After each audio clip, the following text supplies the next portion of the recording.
And we are on. Hello and welcome to another episode of Sports Unhinged. I am Mo and I'm joined by Yujita and Coach. It's been a trade madness, trade deadline in the NFL. Lots of trades going through, a lot to cover today, guys. But first of all, Yujita, we have to congratulate you on the continuous unbeaten run for the Eagles. Thursday night football against the Texans. What did you think of the game? Well, I don't know if it was worth waking up at 4 a.m. for, but hey, business wasn't business as usual. But I think that they had the spread at 13 and 46 over under, so it kind of covered that. But I gotta give it out to Houston. They did a great job. Dameon Pierce, that was a good run game. He using guys on the defense, not too bad. But the Eagles again, I trust them, man. I mean, whatever works, you get the W, you move on. One unit doesn't work today, the other does. Key guys, today was Hargraves, tomorrow it's Slay or JT Edwards. It works, so I'm not too worried. Well, Coach, you can't have it all. You've got the Astros doing well. I think they went 3-2 up in the World Series. So at least you got something going for you there in Houston. But what did you think of the Texans' performance against the Eagles? I have to be honest. I watched the second half of the second quarter, and Houston looked pretty good. They kept it a game. Their defensive line played really, really solid. The Pierce kid, I think, is going to end up being a very, very valuable pick for us. He can run the ball. Our offensive line, even though they're kind of plug and play to a certain extent, they're built to run the ball. And Lovie Smith obviously loves to run the ball and likes that pocket style, manage the game quarterback like he had all of his years in Cincinnati. So I think that fits his mantra. I'm proud of them, actually. I mean, you play to win the game, right? It's the NFL. But at the same time, I can see us making baby steps. Now, does that mean we're going to get to my 4-win total? Yes, because we played them just as tough as Dallas did with Cooper Rush. So I'm happy with that. Hey, to come back from what happened with Tennessee last week, I think it was more than good. Well, I think, people in our position, Coach, we have to go with the moral victories sometimes. I can't wait to talk about your moral victory. There is no more. we'll get there. Yeah. Let's get there fast. Let's start with the trade deadline action. So let's start with the Roquan Smith, Chicago to Baltimore. And, with the amount of action that's happened around the Chicago team, this is where I really miss Mark, and I wish he was here to give us his take. He would have had a lot to say about this. Roquan Smith moves from Chicago to the Baltimore Ravens in return for linebacker A.J. Klein and a 2023 second-round pick and a 2023 fifth-round pick. Coach, I mean, the Bears seem to be blowing things up on defense. It's been a lot of action for them. They've traded their two best defenders in the last couple of weeks. Robert Quinn going to the Eagles. They seem to be beefing things up on the offensive side, and we'll talk about that in a bit. But what do you make of the Bears' strategy so far? I just wonder, even coming back from the summer and some of the things that he said and some of the things that came out of his agent, if there wasn't some issues behind the scenes there or in the locker room. And I, even though the Bears statistically are pretty good on defense, and I haven't watched them enough to say this confidently, but sometimes I can remember a few games they played that they didn't win where I did watch. They didn't look cohesive on defense. They had a few players making plays. And I don't know, sometimes as a defensive coordinator, it always comes back to that, ball out as a team, not ball out as an individual. So I just wonder behind the scenes if I don't know about the Philly guy. I don't know if him going to Philly is one of those, but I do think that last move that they made, I do think that makes sense if that's the case. And at the end of the day, they are in rebuild mode. They're not in win now mode. And at least on the defensive side. On the defensive side, and rebuild now means draft picks and stocking as many as you can. And it seems like they've got someone that I think has that in mind. And I think Mark would be pleased with that. I think You can see a vision of where they're going. They're stacking those picks. They're dragging those picks in. They did get a little bit of help on the offensive side as well. Yeah. I know we're going to talk about that, but at the end of the day, hey, they're looking for the long term. They've got 8 picks in 2023. They've got a great salary cap over there as well. Ujita, Robert Quinn going to the Eagles. Is that a piece that you guys needed?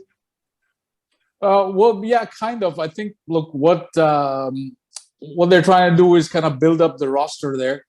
And I think they've done a great job already. Robert Quinn hasn't seen too much playtime, but when he has, it's been effective. Even today against the Houston, it's been effective.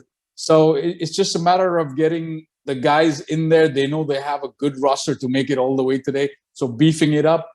I don't know what the deal, as coach said, with Chicago letting go of Robert Quinn, Roquan Smith. Yeah. Probably try to get some value while it's still there, and then build the team up from there.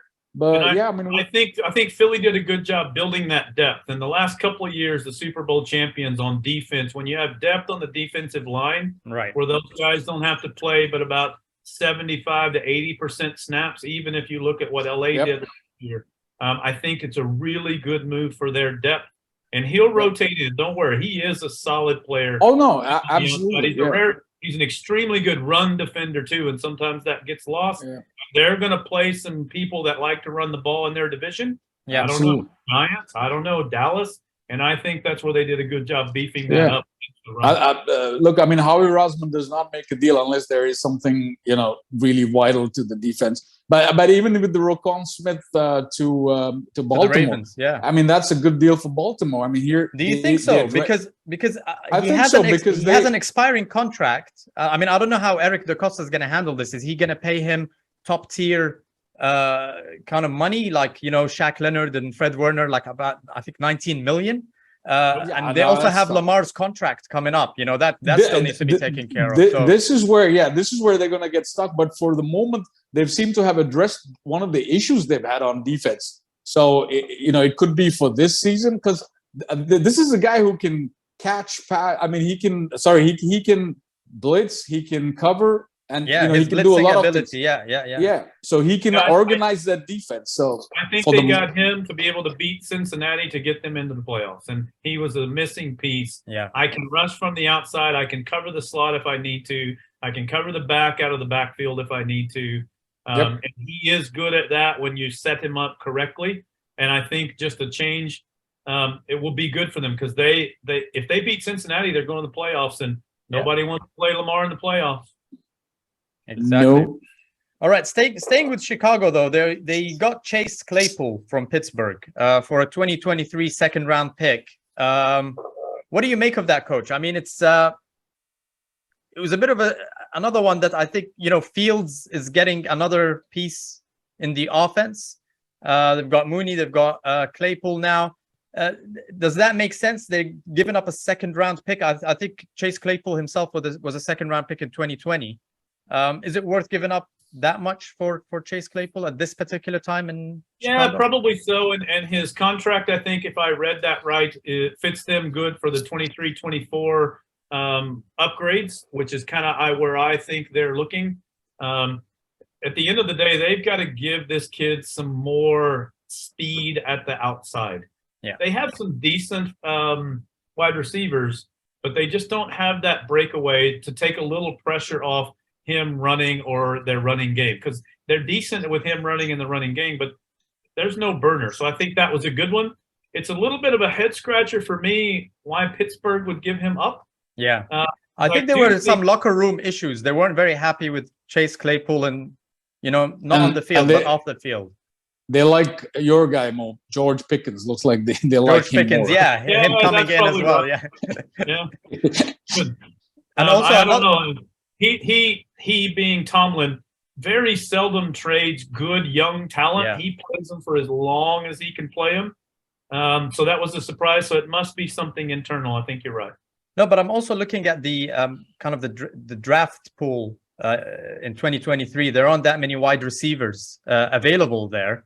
And, it's become kind of an elite position at the moment. So I think this is probably it's worth giving up a second round for.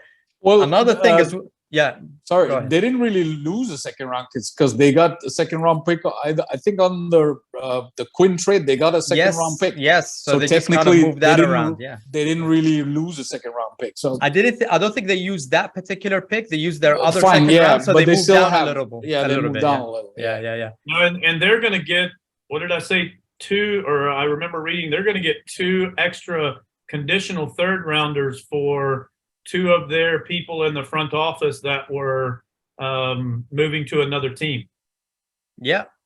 So I think they're going to have, between that and losing one of their veterans, if I read it, Pittsburgh's going to have 3 conditionals, where most of the people have 2 or 1 or none. 2 mostly. I think Right.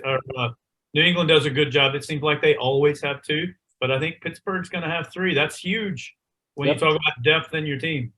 Now we're talking a lot about the action. Let's talk a bit about the inaction, because Chase Claypool was rumored to be considered by the Packers, and the Packers did absolutely nothing. I mean, people were trying to poke him with a stick. Do something, like the trade deadline's coming up. 0 new help for Aaron Rodgers.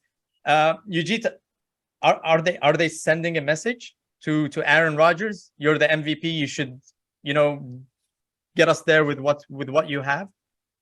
Yeah, but it sure looks like it. I mean, honestly, I was definitely looking for, just like Durant, I was looking for Green Bay to do something, anything.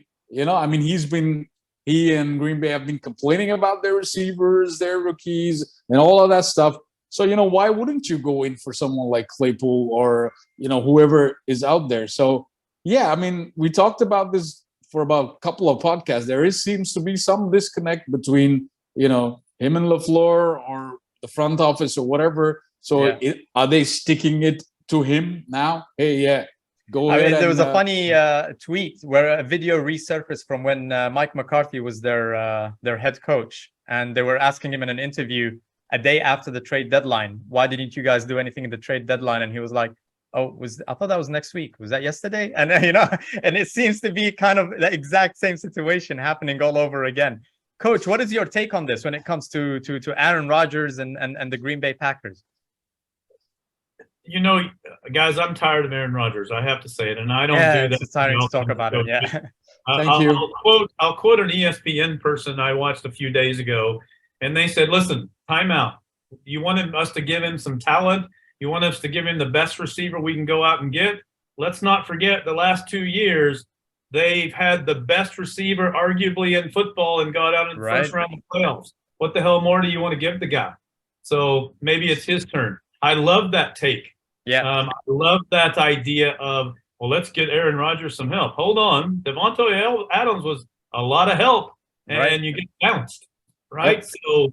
So maybe it's time for him to step up and be a leader on the team instead of just a diva. Do you think the Raiders would wish they could reverse that trade, given how Devontae has done over there so far? Well, I wonder if he would wish to reverse that trade, right? The Raiders, right? I wonder if he's thinking, what have I done? Why? Green Bay's cold and Vegas is great, but oh my. Yeah. I just wonder. All right, let's look at that thing.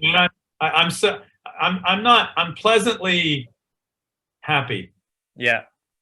All right. Let's talk about another big trade that happened. Edge rusher Bradley Chubb going from Denver to Miami for in exchange for Chase Edmonds, 2023 first round pick, and a 2024 fourth round pick. Miami in all-in mode. Coach, no first round draft picks in 2023. Then he turned around and re-signed for $120 million. Yeah, so Miami there's a 5-year extension, right? Yeah, 5 years. Yeah, so you've got no first-round picks for Miami in 2023. Is this the year, given the pieces that they have? Is this the year for Miami to go all in? So again, if you go back to the Rams blueprint from last year, they got those particular people to beat San Francisco when the chips were down. I believe Miami did it to beat Buffalo when the chips are down. Okay. Yes.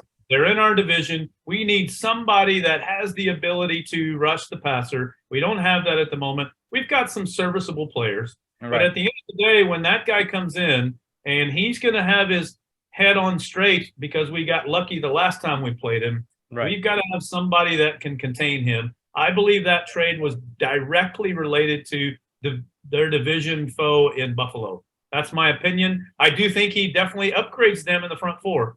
Yeah, Yeah, he definitely don't does. need to I have mean, some, and they're pretty good about some crazy blitz schemes because they have Yep. to.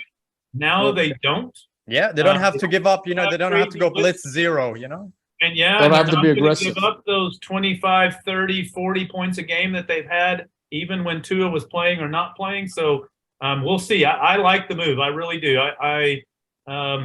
Even though I like Buffalo, I like what Miami's doing to at least improve themselves to compete in the division. Yeah. Now, Eugita, on the Denver side, obviously Denver bringing in Russell Wilson did not expect that this season would turn out the way it is. But I think this is a great move because they pretty much used up a lot of their first-round picks. So I think they gave up 2 first-round picks for Russell Wilson. They didn't have any first-round picks for 2023. This gets them back into the first round. Does that make sense? Yeah, it does. I think Denver's. Well, I think they've given up for the season. Let's right? ride. Yeah. So cringy. Oh, Broncos, that's right. Let's ride away from the sunset. This is Yeah. yeah. So it does make some sense. I mean, Bradley Chubb was kind of the guy who was making them look good on defense out there. So they get some value out of him when they can, and and then look for whatever happens next season. I mean, I don't know if Wilson is the guy for Denver. They might be. I mean, they keep going on this carousel of QBs. Right. So I don't know how long they're gonna keep doing that. Yeah, but from a building up a team perspective, yeah, it looks like it's fine. It seems to be a good strategy. I mean, Yeah. I think now the Chicago with the 8 picks in 2023, they're following probably the same kind of strategy that Miami Rebuild. had, right? Because if you look at Miami, they acquired a lot of first round picks in the last few years. They used some of them. Thank you, Houston. We gave you like 7. Exactly. And they've used it well, right? Now they've got a roster which They've used them for Tyreek Hill. They've used a couple Waddle, to move up and get Waddle. Yeah. Now they've used for Bradley Chubb. I think it's a good strategy to go. And they got Jeff Wilson from this trade deadline as well, running back from the Niners. Yeah, good call there. Right. Yeah, you're right. They're in all go mode for the season. How do we beat Buffalo? Yep. Now, looking at Detroit, they gave up TJ Hawkinson, their tight end, plus a 2023 4th-round pick and a 2024 conditional 4th-round pick to division rivals Minnesota. So the 1-6 Detroit give their best tight end to the 6-1 Minnesota for a 2023 2nd-round pick and a 2024 3rd-round pick. Coach, does it make sense? I mean, there's an argument to be made here that Detroit free up about 13 million in cap space here, but I mean, I don't know. It's just what do you think about this? So I am a Detroit fan, and you guys know I like their head coach. And I know very little about their new GM. I say new; he's been there a couple of years now. But maybe I'm just old school. The whole in-division trade thing, I don't get. I'm not sure how you make your division foe better, even with the return. And I don't think the return was good enough for what he is, even though he's about to come off his rookie contract. And they do get quite a bit of cap space. But let's be honest, Detroit is not 2 or 3 draft picks from being in the division. Formidable, yeah. They need 30 draft picks. And you've got an aging quarterback who hasn't been all that great in his career, and you're giving away his best dump-off opportunity in Hawkinson. Right. I don't know. There's and not to mention that Minnesota lost their starting tight end, Irv Smith Jr. He's on IR, so they're pretty much just giving them an immediate solution to their problem. So I did read, actually, because they were planning on putting him on IR. And this is crazy. It's the Jimmy Johnson sheet of tracking draft picks against trades. Yeah. I read that if you look at the trade itself on paper, ignoring the division, they overpaid by like so many points, like way overpaid for this trade, being Minnesota. Right. Because they knew they needed that. listen, I talked him up. I wonder, you've given them that he's a good athlete. He's the fastest. He is. Arguably, I think I've read in 40 time the fastest tight end in the NFL. I wouldn't say he's the best, but the fastest. Hey, man, you've given those some pretty good weapons you've given Mr. Cousins there. We'll see. 6-1, Mr. Cousins. Just on the point you made there about Jared Goff. Yeah. I reckon he's had a better time here at Detroit than he did in Rams. Yeah. Because listen, I mean, the record doesn't tell the whole story. Yeah, it doesn't tell the whole whole game. story. Yeah. He's won less games than Houston and Carolina combined. Come on. Wait, oh my God! Did you have to bring in those two? I think when he was at the Rams, from purely a quarterback perspective, I mean, there's a lot of dink and dunking back in the Rams. He's actually making some plays here at Detroit. I mean, they this were is the number one offense one in the offense NFL, right? For a while, yeah. Yeah. But I'm in a fantasy league, and there was a trade proposed: Wentz for Goff. Oh no! Right? And I'm like, say who the no. hell makes that trade? What's happening in this dynamic? I mean, I thought about I us. actually don't know which one is worse in this scenario. That's what I'm saying. I thought about us as a coin podcast. flip. I'm like, this is interesting. So I asked my resident statistician, and he pulled it up. Ironically, they're almost identical in their last 8 years as a quarterback in the NFL. Completion percentage, touchdown to interception ratio, and total yards. Wow. Almost identical. So, Interesting. I wonder. Interesting. Isn't that crazy? Now, there was a comical trade that took place between the Atlanta Falcons and the Jacksonville Jaguars. Do you guys remember a wide receiver by the name of Calvin Ridley, who's suspended for the whole year? Even playing football. For he was a parlay that included Atlanta. He bet on Atlanta beating the Jaguars. Dice, baby. Roll those dice. Let's do it. And the number of conditions that were placed on this trade are hilarious. So I think there's a 4th round conditional pick that can go down to the 5th, depending on when he's reinstated. And then there's a 2nd round conditional pick that depends on whether they give him a new contract after they reinstate him or not. Yeah. So it's I don't know. And I think one of the conditions as well is whether he places a reverse bet on the Jaguars beating the Falcons this time. No, it's got to be a parlay. Why not? It's got to be a parlay. It has to be a 5-game parlay. It has to hit on all 5, right? Yep. Why not? What do you get, Eugene? What do you think of this move? I mean, Jacksonville are still trying to kind of adjust what the system for their quarterback is. This gives them an additional piece. They spent a lot of money on Christian Kirk, and he's been doing really well for them, but they never really had anybody that can make plays on the outside. Calvin Ridley would be that guy. I mean, he was a 1st-round pick not too long ago in the draft. Look, I mean, Calvin Ridley was a bowler. Like if you look maybe 2 seasons ago, he didn't play last year. 21? He didn't play because he had some mental health issues. Right. He's not going to play this year because he's suspended, obviously.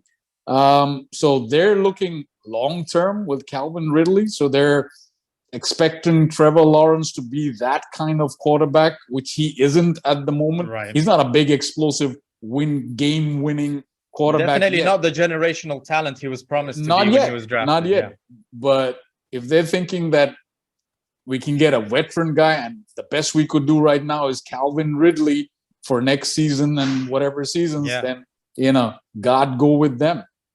I would like to be the GM on that call. Hey, who are you thinking? What are you thinking? Hey, we like Calvin Ridley. Wait, what? Calvin?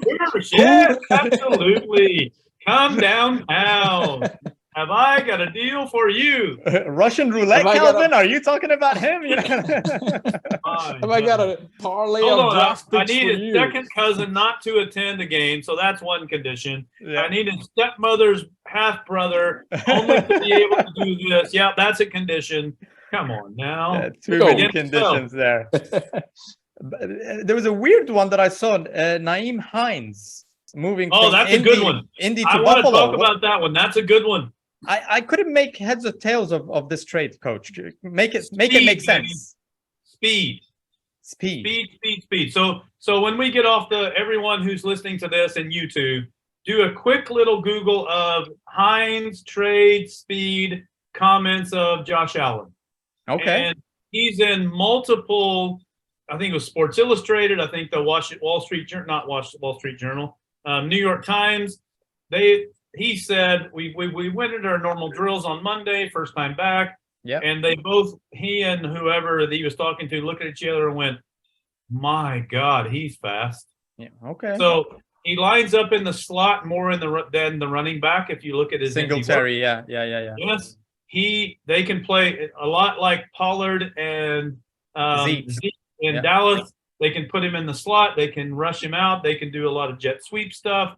Okay. He's got some serious speed, and I don't think Indy quite figured it out. One, they've got quarterback problems, but I don't think they figured it out. But watch this. This is going to be a good one. Remember, Coach said it here. Watch this one. I'm not going to question the general manager. And I'm not kidding. Google what I just said, and he will go. You're like, oh my God! If Josh Allen is saying this guy's fast, he must really be fast. Yeah. Well, I'm not going to question the general manager of the Buffalo Bills. He's put together a heck of a team, and arguably the best team in football. I was saying but yeah, this makes it. I mean, look at the running back core that it makes, man. With Singletary, James, and this guy. Yeah, and I mean, he can work out a lot of schemes out there. And the quarterback may be their best rusher. Yeah, there you go. Coach, there's a disgruntled wide receiver in the Houston Texans, Brandon Cooks, who wanted to get traded, and he did not get traded. Yeah, the bow and arrow is his signature. He put out a tweet. Let's look at this tweet. It says, "Don't take a man's kindness for granted. Covered for the lies for too long. Those days are done. Cross the line with playing with my career." Bow and arrow emoji. What do you make of that? That's a weird one. He's not playing. He probably knows some secrets. He probably has the same masseuses. A Masai. A Masai. Is it octopuses or is it octopi? I'm not sure. Wait a minute. Octopuses. Stop. Yeah. No backdoor. No backdoor cover. No backdoor cover. All right. That's a Green Bay thing. In all truth, I think he's probably disgruntled. Yeah. But you think paid a huge amount of guaranteed fully next year. 18 million. That's the reason they couldn't trade him. That's the reason they wanted a second and a fourth. They wanted a second and a fourth for him, which was a little bit too much, right? Yeah, but it's only because of they needed someone to cover all of that, and Houston doesn't have the cap space to cover that amount on his guarantee next year. He's upset, and that happens in the NFL. You're not happy. You get traded, you don't get traded. I think he opted out or whatever. He didn't play last night. Fine, right? It is a business, and just as much as teams treat it like a business, I don't get too fired up if a player treats it like a business. And good for him for saying so. I'm not that happy of the whole bow and arrow thing. But that's always been his celebration. He always does that. Yeah. There are a lot of celebration things that behind the door secrets. I mean, my God, every Washington Commander player could put that up. Right. Yeah. Right, if we're being honest, and some Dallas Cowboy player or wherever. So I like the guy. I think he produces when he's on the field. Most of the time, he just shuts up and plays. I was a little disappointed he didn't this time, but I respect his opinion to come out and say it. And then I also respect him treating it like a business because the teams always do. So I'm fine with that. So out of all the trades that we have talked about, and considering all the trades that have happened in the last 2 to 3 weeks, which one, Yujita, do you think is the most impactful trade? And I don't know, maybe we should remove McCaffrey's one out of that. Yeah, that's the clear number one. No. I was gonna say, barring CMC. Yeah. Okay, because that's another full half an episode of talking about him and his impact. Yeah, but I think Bradley Chubb for me is one of the keys. And then this whole Kadarius Toney to Kansas City. Yeah. I mean, he hasn't played since week 2, but something long term they're thinking of, or it's just that Andy Reid knows something that none of us does as usual. So but again, this case you really need more help out there. Maybe you do. Coach, emphatic no from your side. No, I want CMC to be in it. I just think he's another toy. And that guy in San Francisco, he is one of the best offensive minds of taking those toys and moving them around. Right. He's so good at it. We saw just a small taste of it, even though it How felt about like that game against the big Rams? taste, My right? God. That's a small taste, but it felt like a big taste, didn't it? Right. If I'm going to go a secret pick, I'll take Quinn to the Eagles. Yeah. Yeah, I feel like that he really did a good job shoring up what they can do against the run in that front four and giving them depth. I think if you really put a pencil to paper in that particular division, what do those division people do outside of Washington? They run the rock. Yeah. And I think that was a very good pick for them. So kudos to Philly for me on my pick outside CMC. I have to agree with both of you, but I think Ujita, the Bradley Chubb move is fantastic to get, veteran in their peak kind of players is a fantastic strategy.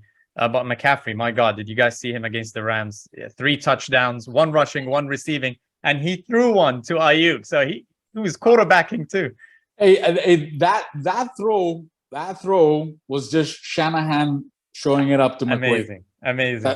That's what it was. Just real quickly, Josiah and I watched the game, and again, I think I've said it on the podcast, but I'm doing the coach speak to him and talking to him, and we watched the game as fans. That's like, just watch the game. And then we went back and watched the all 22, and I would pause it on occasion, and I would say, all right, there's number 23, because he's not 22 anymore. Yeah, he's 23. Yeah, and here's your high safety. Here's your slot. Here's your 2 backers. It looks like this guy's a spy. What do you do? And then he would say, all right, well, maybe we do this. He'd say, Dad, what do you do? And I'd say, well, I might do this. I've got to have this end do this, or squeeze this, or pinch this. And we'd run the play. And sure enough, they would do it Dad's way. They would pinch the end in, and then he would fake a chip. Yeah. And then all of a sudden, he's wide open after the chip. And I'm like, damn, I didn't think of that. And then he'd go for 11. Right. And all of a sudden, we'd run another play, and I'd pause it. What do you do now? And then he'd go for 12. Right. And then all of a sudden, they would fake him on of that. And then all of a sudden, he'd catch a pass for 8. So it's not like he's getting 1 in a cloud of dust. No offense to Carolina. It's like 8, Carolina, 12, and 14, and 6. And that pass, no offense, but that pass he caught in the end zone, if you run it back, the RPO in the end, he's like, shit, what do I do? Yeah. Do I rush? Okay, never mind. And then all of a sudden, touchdown, all done. So it's like a toy, man. It's your favorite toy on the Christmas morning. I'd be scared of San Francisco if I'm making. They could make a run to the Super Bowl, and it wouldn't surprise me one bit. They're on the way. If they get their guys back on defense healthy, Armstead and the guys, yeah, they're on their way. Especially in the NFC. Challenge to Philadelphia, I think. Yeah, especially in the NFC. Only Philadelphia are there, so there's a good chance that they could. Dallas as well, right. but and the CMC thing, CMC thing also keeps Jimmy G at bay. I think this is also Let's go. One of the tricks. What? We just win games, right? Yep. That's all we do. All right, now I'm going to lead this one. Okay. Should it be a penalty in the NFL for scoring a touchdown and removing thine helmet from thine head in the field of play? I apologize. I think there were some issues from last week. Mo, what do you think on this? Should it be a penalty? Why are we asking Mo? What specifically? If it wasn't heartbreaking. Don't worry. I'm a good moderator here. I'll come to you. No, but why choose Muhammad? Oh, Carolina fan. All right. Sorry. Yeah. Wait a minute. Sorry about that. Sorry. My bad. Hey, sorry, we planned this. Go ahead, Mr. Mohammed. If it wasn't heartbreaking enough to see Christian McCaffrey throwing for touchdowns with San Francisco, I mean, imagine with the season that we've had, losing all these players, to have the hope of leading the division for 1 week at least. Had we gotten that point, 1 week we would have been all 3-5 in the division. Carolina on all of these tiebreakers and differentials would be at the top. DJ Moore gets this touchdown to tie the game with barely any time left in regulation. I'm jumping up and down. Yes, we're finally going to pull something through. The season is not over. And then he takes...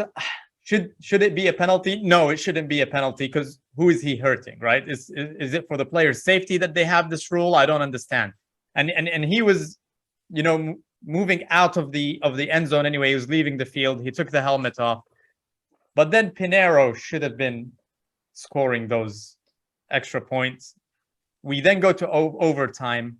The Falcons win the coin toss. We stop them with an interception. The defense comes through once again. And by the way, I'm really happy that in the trade deadline, we did not lose the key pieces on defense, right? We did not lose Brown. We did not lose Burns. This shows that, we're still in it. We're not giving up the season. This is not a tank for whoever season. Sean Payton sweepstakes. You're on it. Don't worry. Exactly. And then you get a 33-yard chip shot and you miss that. I mean, I don't know how the kicker is still on the team. It's a little bit, it's heartbreaking. It's heartbreaking. But yeah, I was on my couch, I was jumping, then it went down to just dropping to your knees, and then by the end of it, I was in the fetal position, just trying to cry myself to sleep. I was watching horrible. The West Wing last night, and I'm watching the debate section, and I would like an answer to my question. Should it be a penalty? I don't think it should. All right. So, Mr. Yujita, sir, should that be a penalty? So, like, for example, the Eagles are in the NFC Championship game, right? And they match up back against the Dallas Cowboys. And one of your guys, let's say A.J. Brown, catches the touchdown of all touchdowns. And his celebration is helmet off. And then your guy misses the extra point and it's tied. Should that be a penalty? Forget the guy misses the, extra point or whatever. Forget that. Leave that aside. Let's look at it. It should be a penalty. Yeah, if I was looking at it a fan perspective, I'm gonna say no, it's a natural thing to have done. Yeah. But then as a person who deals with legal crap on a day-to-day basis, all right, I look at the fine print. Okay. It's in the rule book. It's in the rule book. It has been since 1997, thanks to Emmitt Smith, apparently the guy who did it all the time, and then it became a thing. Cowboy guy. It always so I can blame the Cowboys for this. Always comes back to the Cowboys. So let's quickly read the rule. Yeah, I got it down here actually. Oh, thank you. Sorry, Mohammed. We've been texting back and forth. Yeah. I'll put it up on the screen. Send it to me. I'll put it up on the screen while you're reading it out. Yeah. Let's read the fine print. Removal of helmet by a player on the field of play or the end zone. Listen carefully, right? During a celebration or demonstration, or during a confrontation with a game official or any other player. That's the penalty. Now the question is, and I know all you guys saw it, did he take his helmet off at the end of the end zone, walking to the out of bounds, or walking in? Yeah, walking in, and also why did he put it back when he came back in? Because he knew the rule. He knew the rule, buddy. So he knew it. He knew it. Somebody told him in his ear. He knew it. So no matter how personally, emotionally, whatever, that happened naturally. It was it was a throw of 69 air yards, one of the longest throws in the last 5-6 years. Okay, it was natural that you're gonna do something like take your damn helmet off with very little time. And I think the Falcons scored after the 2-minute warning. And then 20 seconds later we went and equalized. I mean, it was but as I said, them is the rules, but them is in the fine print. Them's the rules, boys. So I have to admit, my son, obviously, I talked a little bit about him. He goes, Dad. He's your statistician, of course. I think he is. He said, Dad, if the guy pushes him and it's interference, do they put the ball at the 1? Yeah. Right. Yeah. He said, why? Because the rules say so. He goes, exactly. I'm like, oh, you're so smart. I love you. Didn't get it from you. Yeah. Sorry, Mama. I apologize for overpowering your podcast. No. I mean, we had another couple of topics to talk about, but I'm scratching those. We're moving them to next week because you guys, I can see some collusion between the two of you. So I need to fire back. And to fire back, we need to move straight away. Baby. We need to move straight away to the second. You are tied for second in your division. Listen, to fire back, we're going to move straight to the Pick6 segment because I have some things that doesn't help to you. there. Doesn't help you in any way. Well, I can at least I'm already kind of down, but it's like one of these movie scenes when the guy's now dying Coach, and then he just Coach fires is about another to be bullet. down. Right? It's coming for Coach. Here it comes. All right, so you guys know the Pick 6 rules. 3 games every week against the pick, against the over-under. You get 1 point for every correct pick and double the points if you beat the expert coach. Coach, I think you should take off these glasses because glasses make people look smart, and you went 0. Throw them away. Throw them away, 0 buddy. for 6 last week. Let's look at this. It's just a big. I mean, you should fire your statistician. One of those is half a point. One of those is half a point. Come on, can you round up? It's in the rules. It's No rounding up. It's a half a point, Mohammed. Come on. well played. It's in the rules. Played. And you really hurt me there because Yujita got 4 correct picks, all beat the expert, so double points for each. I only got 1. And now you know why? You know why? Because you guys played with emotion. Oh, we like Dan Campbell. Oh, we don't like the bad man. He's gonna get smashed. That's what happens. Yeah. Well, you've extended your lead now, Yujita. You're winning 41 to 30. So, I went on emotion by losing a half a point. You're right. Mm-hmm. All right. It's still an L. All right, let's rock and roll. All right, let's redeem ourselves this week. Let's start with game number 1, the LA Chargers at the Atlanta Falcons. Coach, what are the odds? Surprisingly, the Chargers on the road all the way to the east coast of Hotlanta are -3.5 favorite, and the over-under 49.5. Now, a quick side note, Atlanta is 7-2 against the spread as an underdog at home. Every time. What say you? Yeah, I'm gonna have to roll with that. And we just played Atlanta last week, and I saw how they played really good. A lot of good pieces, a lot of good movements as well. It was a very close game. And the Panthers defense is a good defense, and what they were able to do against them is something to be looked at. So I've actually got Atlanta winning a convincing game, 27-13. Oh, okay. Yeah, so 27-13. I've got Atlanta, and I want to go in the under, so I want to make sure. Yeah, it's under. It's 49.5. Yeah. All right. So 27-13. I'm going with Atlanta at the under. Yujita. Yeah, he was like carrying the one plus. Yeah. Half a point. Half a point. Very good. Yeah. Yes, 49. Oh, it's not 39.5. It's 49. Okay. 49. Yeah. Okay. Carry the one. Yeah. Yeah.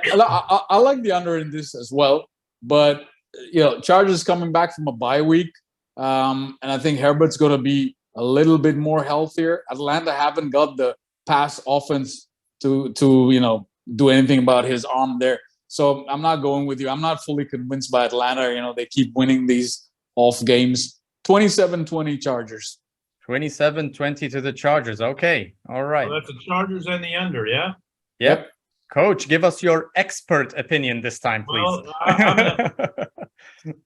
yeah, put the glasses on. Let's go. I'm an 0-6 guy. I like the Chargers. I've always liked the Chargers. I've talked about them as my Super Bowl pick. So I will take the Chargers to cover this on the road, west to east coast. And apologies, ladies and gentlemen. I think it'll be under. I just can't see a lot of points. Even Calvin Ridley not playing for enough points to make it over. So I'll go the under as well. Chargers. Right.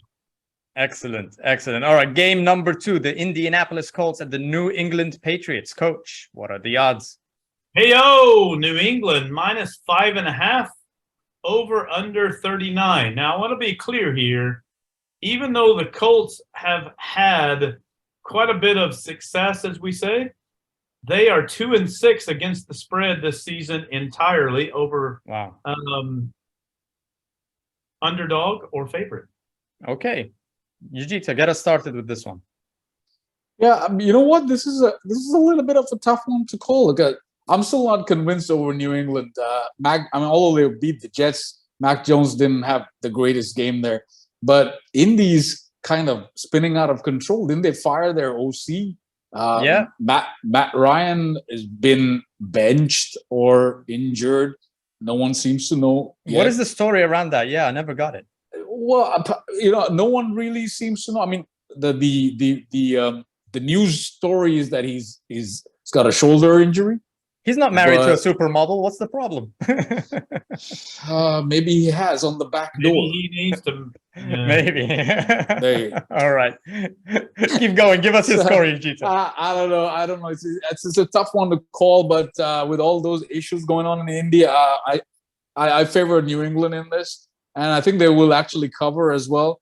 I got it at well, no, you know what? They will not cover it. 2017, Indy covers.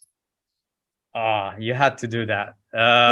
Okay, because I was hoping you'd go the other way, and I can He's playing to win. make up some ground. Yeah, I mean, I've got a low-scoring game. I think it's one of those where nobody figures out how to score a point. And I've got a 16-10. No, sorry, 13-10, New England. So I've got Indy covering and the under as well. So my lovely statistician reminded me that the last time these two teams played, Jonathan Taylor had a $170 on the road. He was rushing for 170. And I thought to myself, I bet that doesn't happen again. Right? And so I've got New England. I've got them big. They're definitely going to cover the 5.5. However, I just think this whole experiment at quarterback, whatever it is they're trying to do or not do, I just don't think Indy's got it. Yeah. So I'll take New England to cover this and the under. And the under. Okay. Excellent. Game number 3. I don't know why you keep picking these games, Coach. The Tennessee Titans at the Kansas City Chiefs. What are the odds for this one? Well, thank you very much. I had those wide eyes of Kansas City is minus 12.5. Another double digit. Wait, what? Minus 12.5. Kansas City is minus 12.5 at home against these Tennessee Titans that dropped 348 yards against the Texans in rushing, and the over-under at 46. So Kansas City, minus 12.5, 46 over-under. I got tricked into, kind of deceived by the Buffalo Bills into thinking that they're going to cover the long spread against backdoor cover. It was a backdoor cover against the Green Bay Packers. So I'm going to go the other way now and say, all right, Kansas City wins 20-14, but they don't cover. And we go Tennessee and the under. Yujita. Yeah, I'm actually with you on that. Yeah. Okay. Tennessee is one of those people who causes trouble. That they'll get to the playoffs and cause trouble, but I think along the way they're gonna cause a bit of trouble as well. Henry might run for a bit, but Spagnuolo will figure stuff out and stifle that. I still think KC's playing elite level. They'll still win. But what was the over-under again? 46. 46. I think they'll go over, but Tennessee covers 30-20. 30-20. All right, Coach. Interesting.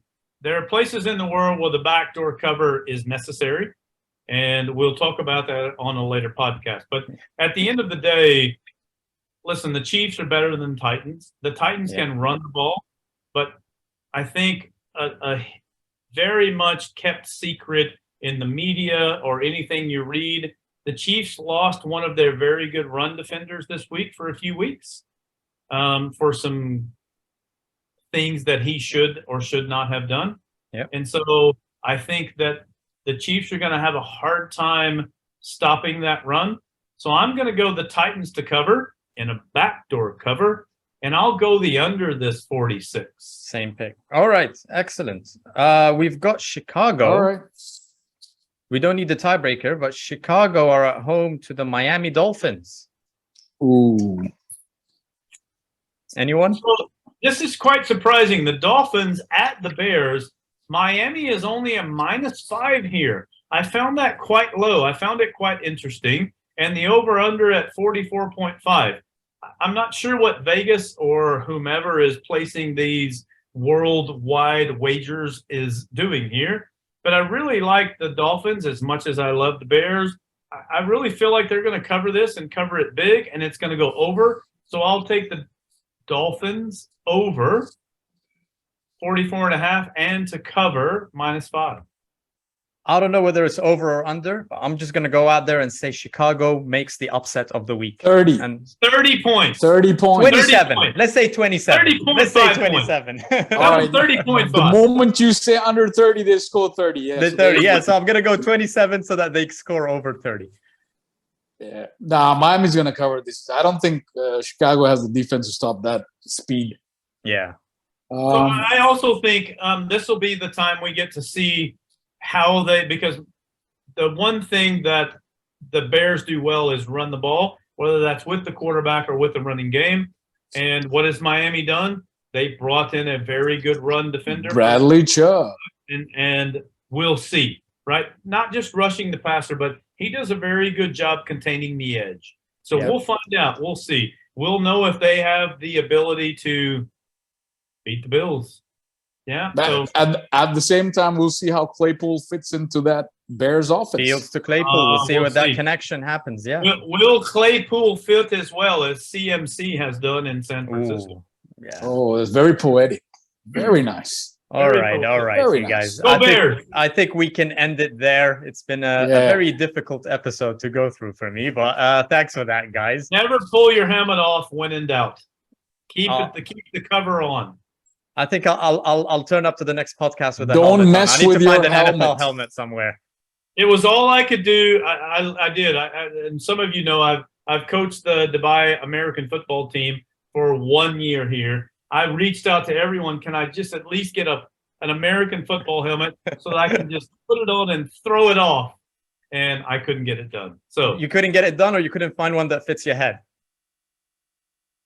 yes, Walmart. Oh, All right. yeah. We'll I wrap don't it know. up there, guys. I don't You know. are right, and the backdoor cover should always be covered. Should How always many, be covered. can you get your statistician to check how many times you said backdoor in this episode? That'll be worth any other statistic. Yes, I mean, will. later. Yeah, obviously. More times than the number of points he has scored in the last 3 weeks combined. So yeah. Go Bears. Go You're Bears. 10-0. You're 10-0 for backdoor cover. All right, guys. On Hey, this hey, note, hey. we'll wrap it up. This has been Sports Unhinged. We'll see you And- next week. All right. You can see what follows this in the Sports Click Unhinged the After button Dark, below. which is a separate Click and episode that follow. we'll bring out. If you're not, you're silly. Yeah. All right, guys. Have a good one. Take care. See ya. Bye-bye.